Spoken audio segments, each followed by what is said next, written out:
The night before our wedding, my mother needed a $50,000 emergency deposit for surgery. I went to my fiancé, Major Adrian Hayes, hoping he would listen before it was too late. He only saw the number, he paid the deposit in the end. But something between us broke that night. That money became the beginning of every name he would ever use against me. After that, every time I asked him for help, he sent me $100. When I was in a car accident, he sent $100.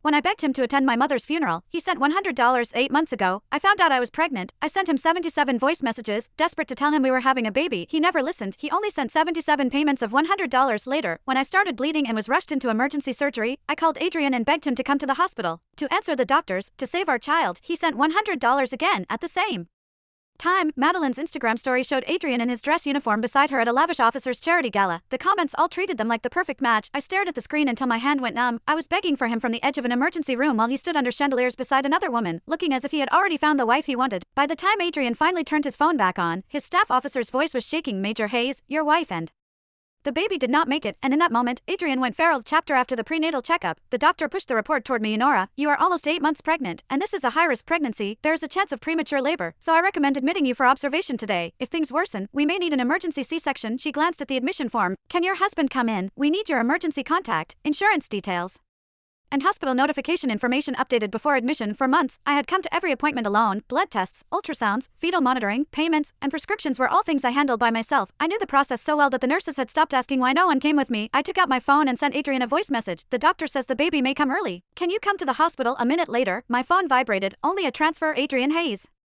sent you. The note read, need money again. I stared at the note and thought of the night before our wedding. Adrian had once looked at me as if I were the only thing he was sure of. Before he became Major Hayes, before dress uniforms and command briefings hardened every line of him, he had been the 22-year-old officer who fought his family to marry me. He saved training pay for a small ring, took night shifts to afford our first apartment deposit, and once crossed half the city after a field exercise just to leave hot coffee outside my dorm. When he proposed, he told me he would make me the happiest officer's wife in the world. Back then, I thought that was the man I was marrying. Later, I went to his apartment with my mother's hospital bill in my hand. I had not even finished explaining before he saw the amount. My mother needs surgery tonight, I said. Please, just listen to me first. Adrian did not take the bill, so they were right. My parents said you came after me for money, and Madeline said you would ask for it sooner or later. He looked at the paper in my hand as if it were something filthy. I did not believe them. Not until you brought a $50,000 bill to me the night before our wedding. I tried to explain, but he was already looking at me like a stranger. Did you think I could not walk away now that the wedding is tomorrow? He left the apartment that night without listening. Before I could decide what to do, Madeline sent me to Harlan Price, a donor at the Meridian Hotel who helped military families. I went because I had no other choice. Price caught my wrist in the public lounge and tried to lead me toward the elevators. Adrian arrived before I could pull free, but he did not ask why I was there. An hour later, the hospital called to say the deposit had been paid from his account. That should have saved whatever was left between us. Instead, it became the proof he never stopped holding against me. The money got my mother into